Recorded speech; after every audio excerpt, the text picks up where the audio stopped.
साल 1991, एरिज़ोना का रेगिस्तान। वैज्ञानिकों ने करोड़ों डॉलर खर्च करके बायोस्फीयर 2 फीट नाम का एक विशाल ग्लास डोम बनाया। इसके अंदर एक परफेक्ट दुनिया बसाई गई, एकदम शुद्ध हवा, सही मात्रा में पानी, बेहतरीन मिट्टी और कोई प्रदूषण नहीं। सब कुछ बिल्कुल सेफ और सेटल था। वहां पेड़ बहुत तेजी से बड़े हुए, लेकिन फिर कुछ अजीब हुआ। वो पेड़ अचानक अपने आप बीच से टूटकर जमीन पर गिरने लगे। वैज्ञानिकों के होश उड़ गए। कोई बीमारी नहीं थी, कोई कीड़ा नहीं था। फिर पेड़ क्यों गिर रहे थे? गहरी रिसर्च के बाद एक भयानक सच सामने आया। उस परफेक्ट डोम के अंदर हवा नहीं चलती थी, आंधियां नहीं आती थी। जब पेड़ों को हवा के तेज थपेड़े नहीं लगते, तो वो स्ट्रेस वुड नहीं बना पाते जो उन्हें अंदर से मजबूत रखता है। बिना झटके और बिना संघर्ष के वो इतने कमजोर हो गए कि अपना ही वजन नहीं सह पाए। तुम्हारा वो परफेक्ट रिश्ता भी बिल्कुल ऐसा ही है। तुम ऑफिस से आते हो, चाबियां टेबल पर रखते हो, सामने पार्टनर है, कोई झगड़ा नहीं, कोई धोखा नहीं, सब कुछ सेफ है। लेकिन फिर भी कमरे में एक घुटन है। तुम सोचते हो कि प्रेडिक्टेबिलिटी और शांति ही सक्सेस है, पर सच्चाई यह है कि जिस रिश्ते में सरप्राइज की हवा नहीं चलती, थोड़ी अनिश्चितता के झटके नहीं होते, वो रिश्ता बोरियत के अपने ही वजन से टूट कर गिर जाता है। आज हम निर्भय मार्ग पर उस जहर की बात करेंगे जो कड़वा नहीं, मीठा लगता है, जो रिश्ते को एक ही झटके में नहीं बल्कि रोज थोड़ा थोड़ा करके मारता है। सीधा जुगुलर पे वार करेंगे। अगर तुम भी इस परफेक्ट रूटीन के ट्रैप में फंस चुके हो, तो कमेंट में लिखो, मेरी स्टेबिलिटी मेरी सबसे बड़ी गलती थी। और इस सच्चाई के सफर से जुड़ने के लिए सब्सक्राइब करो। इंसानी इवोल्यूशन ने हमारे दिमाग को स्टेबिलिटी ढूंढने के लिए प्रोग्राम किया है। हम एक घर चाहते हैं, एक फिक्स सैलरी चाहते हैं और एक गारंटीड पार्टनर चाहते हैं। हम सोचते हैं कि प्रेडिक्टेबिलिटी ही सक्सेस है, लेकिन एक रिश्ता जिसमें कोई सरप्राइज नहीं है, वो ईसीजी मशीन की उस सीधी लाइन की तरह है जो बताती है कि मरीज मर चुका है। फिलॉसफी की दुनिया में एक इंसान था जिसने इंसानी इच्छाओं के इस भयानक सच को बहुत करीब से देखा था। साल था 1805। जर्मनी का डेंजिग शहर। एक बेहद अमीर और इज्तदार परिवार। पिता हेनरिक शोपेनहावर ने एक बड़ा बिजनेस एम्पायर खड़ा किया था। सब कुछ परफेक्ट था। एक शानदार घर, नौकर चाकर, समाज में रुतबा और एक रूटीन जिंदगी। लेकिन इसी रूटीन ने उस आदमी को अंदर से खोखला कर दिया। एक ठंडी सुबह हेनरिक ने अपने गोदाम की छत से नहर में छलांग लगा दी। सुसाइड। बेटे आर्थर ने अपने पिता की लाश को देखा। उसने अपनी मां जोहाना को देखा, जो पिता की मौत के बाद तुरंत वो शहर छोड़कर चली गई ताकि वो नई अनप्रेडिक्टेबल जिंदगी जी सके। आर्थर अकेला रह गया। उसने समझ लिया कि इंसान के अंदर एक अंधी ताकत है जिसे वो इच्छा कहता था। शोपेनहावर के अनुसार इंसान की इच्छा एक ऐसा कुआं है जिसका कोई तल नहीं है। ये एक अंधा अतार्किक बल है जो कभी संतुष्ट नहीं होता। जब उसे पानी मिल जाता है तो कुआं अपने ही खालीपन से सड़ने लगता है। जब एक इंसान को वो सब मिल जाता है जो उसे चाहिए, तो उसकी इच्छा के पास हासिल करने के लिए कुछ नहीं बचता।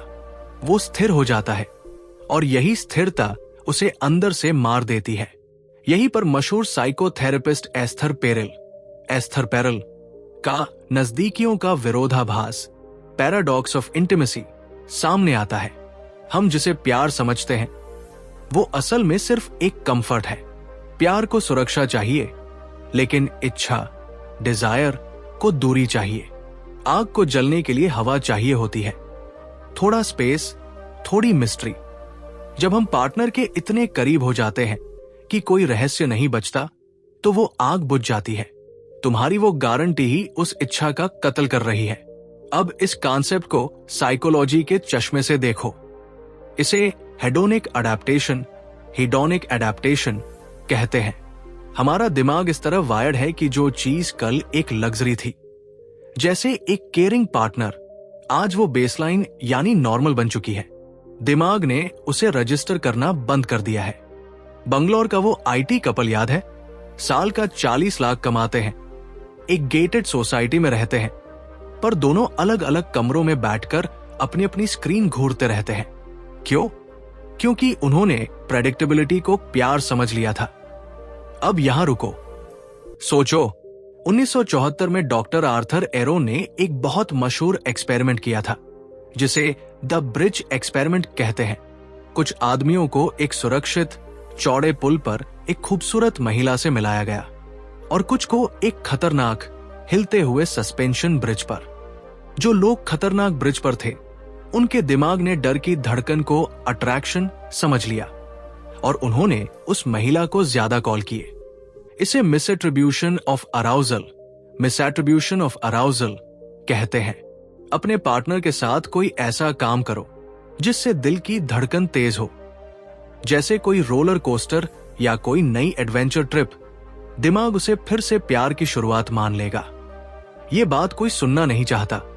सब चाहते हैं कि उनका रिश्ता एक शांत नदी की तरह हो, पर शांत नदी जल्दी ही एक बदबूदार तालाब बन जाती है। नासिम निकोलस तालेब ने एक कॉन्सेप्ट दिया था, एंटी फ्रेजाइल, जो चीजें तनाव या झटके मिलने पर टूटती नहीं बल्कि और मजबूत होती हैं। उन्हें एंटी फ्रेजाइल कहते हैं। कॉर्पोरेट दुनिया का एक पैटर्न देखो। ब्लॉकबस्टर, कोडेक, नोकिया, इन तीनों के पास अपने बाजार की मोनोपोली थी। एक सेट रूटीन था। फिर अचानक नेटफ्लिक्स, डिजिटल कैमरा और स्मार्टफोन आए। उन्होंने मार्केट को सरप्राइज दिया, पैटर्न तोड़ दिया। तीनों जायंट्स एक झटके में खत्म हो गए। कन्वेंशनल विजडम कहती है कि रिश्ते में सिर्फ शांति होनी चाहिए, लेकिन साइकोलॉजी कहती है कि रिश्ते एंटी फ्रेजाइल होने चाहिए। उन्हें जिंदा रहने के लिए थोड़ा स्ट्रेस, थोड़ा सरप्राइज, थोड़ा पॉजिटिव केओस चाहिए। एक अचानक की गई तारीफ जो उन्होंने एक्सपेक्ट नहीं की थी। ये छोटी चीजें उस पैटर्न को तोड़ती हैं जो तुम्हारे पार्टनर के दिमाग को सुला रहा होता है।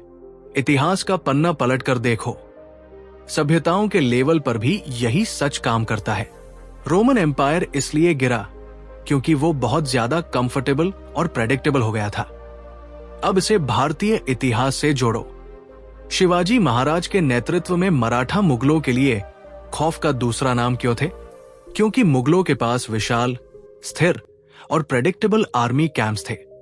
उनका एक रूटीन था, लेकिन मराठा अनप्रेडिक्टेबल थे। वो गुरिल्ला वारफेयर करते थे। मुगलों की सारी ताकत उस सरप्राइज के सामने ताश के पत्तों की तरह ढह गई। तुम्हारा रिश्ता भी एक छोटा सा एम्पायर है। जब तुम्हारा पार्टनर तुम्हारे हर एक्शन को पहले से जानता है, तो तुम्हारे लिए उसका आकर्षण खत्म हो जाता है। रोमांस दरअसल बोरियत के खिलाफ एक गुरिल्ला वारफेयर है। इसके लिए तुम्हें अपने रूटीन पर अचानक हमले करने होंगे। वर्किंग डे के बीच में एक रैंडम फ्लर्टी टेक्स्ट, शुक्रवार की शाम तक बिना बताए एक वीकेंड ट्रिप। एक महान हिस्टोरियन ने कहा था, सभ्यताएं तब नहीं मरती जब वो हार जाती है, वो तब मरती है जब वो बोर हो जाती है। आज की दुनिया में इसका न्यूरोलॉजिकल सबूत मौजूद है। एवोल्यूशन ने हमें शुरुआत में डोपामाइन दिया ताकि हम एक्साइटमेंट में पार्टनर खोजें, और बाद में ऑक्सीटोसिन, कडल हार्मोन दिया ताकि हम बच्चों को पालने के लिए टिके रहें। ऑक्सीटोसिन हमें सुरक्षित महसूस कराता है, लेकिन ये डोपामाइन, एक्साइटमेंट हार्मोन को दबा देता है। आज हमें दोनों चाहिए, इसलिए हमें जानबूझकर डोपामाइन को वापस हैक करना पड़ता है। एमोरी यूनिवर्सिटी की एक स्टडी ने साबित किया है कि इंसान के दिमाग का प्लेजर सेंटर तब कहीं ज्यादा लाइट अप होता है जब उसे कोई रिवॉर्ड अचानक मिलता है। वही फूल, वही चॉकलेट अगर तुम वैलेंटाइन डे पर दोगे तो उसका इंपैक्ट आधा होगा, लेकिन अगर किसी आम मंगलवार की शाम को दोगे तो डोपामाइन डबल रिलीज होगा। लेकिन गैप कहाँ है? हम ये सब जानते हुए भी करते क्यों नहीं है? क्योंकि ईगो डिप्लीशन और संक कॉस्ट फैलेसी बीच में आ जाते हैं। ऑफिस की पॉलिटिक्स, ट्रैफिक, ये सब हमारी विल पावर खत्म कर देते हैं। हम घर पहुंचकर जीरो फ्रिक्शन चाहते हैं, पर ऑटो पायलट पर प्लेन उड़ते हैं। रिश्ते क्रैश हो जाते हैं। भारत की मिट्टी में ये सच सदियों से गढ़ा हुआ है। भगवद गीता के 6 अध्याय के 34वें श्लोक में अर्जुन भगवान कृष्ण से कहता है, चंचल ही मन कृष्ण प्रमाथि बलवदृढ़म। हे कृष्ण, ये मन बड़ा चंचल, मथने वाला, जिद्दी और बलवान है। अगर तुम इसे पॉजिटिव हलचल जैसे प्यार में सरप्राइज, रोमांस नहीं दोगे तो ये चंचल मन नेगेटिव हलचल, झगड़े, शक ढूंढ लेगा। चाणक्य ने अर्थशास्त्र में साफ लिखा था कि एक राजा को कभी भी पूरी तरह प्रेडिक्टेबल नहीं होना चाहिए। वात्स्यायन का कामसूत्र भी यही कहता है कि शादी के बाद भी पार्टनर को जीतने की प्रक्रिया रुकनी नहीं चाहिए। वो निरंतर सेडक्शन और सरप्राइज की मांग करता है। 3 ट्रेडिशंस, 3 सदियां, पर ऑब्जर्वेशन एक ही है। अब सीधे बात करते हैं कि तुम्हें अपनी जिंदगी में क्या करना है। तुम्हें 4 डोमेन्स में अपना पैटर्न तोड़ना है। पहला, शब्दों का पैटर्न। रोज शाम को वही दिन कैसा था पूछना बंद करो। अचानक उनकी किसी ऐसी चीज की तारीफ करो जो उन्हें लगता था तुमने नोटिस ही नहीं की। दूसरा, एक्शंस का पैटर्न। बिना किसी मौके के एक छोटा सा गिफ्ट ले आओ। तीसरा, स्पेस का पैटर्न। वही पुराने बेडरूम से बाहर निकलो। अचानक किसी नए कैफे में या अनजान रास्ते पर ड्राइव प्लान करो। चौथा, digital pattern. Doctor John Gottmann इसे बिट्स फॉर कनेक्शन कहते हैं। बड़े सरप्राइज से ज्यादा जरूरी रोजमर्रा के छोटे पैटर्न ब्रेक है। जब तुम्हारा पार्टनर फोन देखते हुए कहे, देखो बाहर मौसम कितना अच्छा है, तो उसे इग्नोर करने के बजाय फोन नीचे रखकर उनकी आंखों में देखना। यह सबसे बड़ा एंटी फ्रेजाइल एक्शन है। सरप्राइज का मतलब बहुत महंगे गिफ्ट्स नहीं होता। सरप्राइज का असली मतलब थॉट, सोच होता है। यह दिखाना कि जब तुम उनके पास नहीं थे तब भी तुम्हारा दिमाग उनके बारे में सोच रहा था। लेकिन खतरे की सही समझ होना जरूरी है। Concept plus calculation equal to wisdom. Surprise का मतलब अस्थिरता पैदा करना नहीं है। अगर तुम्हारा रिश्ता पहले से ही टॉक्सिक है, अगर वहां बेसिक ट्रस्ट ही नहीं है, तो एक सरप्राइज डिनर उसे ठीक नहीं कर सकता। शोपेनहावर यहां गलत था। उसने सोचा कि इंसान सिर्फ 2 ही स्टेट्स में रह सकता है, दर्द या बोरियत। उसने मीनिंगफुल एंगेजमेंट को पूरी तरह इग्नोर कर दिया। एक मजबूत नींव के ऊपर ही सरप्राइज की इमारत खड़ी हो सकती है। तुम्हें रिश्ते में ट्रस्ट का रूटीन चाहिए, लेकिन रोमांस में अनप्रेडिक्टेबिलिटी चाहिए। वापस उसी कमरे में आओ। तुम ऑफिस से आए हो, चाबियां टेबल पर रखी है, टीवी ऑन होने ही वाला है, पर आज तुम वो रिमोट नीचे रख देते हो। तुम अपने पार्टनर के पास जाते हो, उनका हाथ पकड़ते हो और कहते हो, चलो आज बाहर चलते हैं। एक छोटा सा मोमेंट, एक छोटा सा पैटर्न ब्रेक, और अचानक उस बायोस्फीयर के गुंबद में एक ताजा हवा का झोंका आ जाता है। अगर इस पूरी बात से तुम्हें सिर्फ एक चीज याद रखनी हो तो वो ये है, प्यार कोई मंजिल नहीं है जहां पहुंचकर तुम आराम से सो जाओ।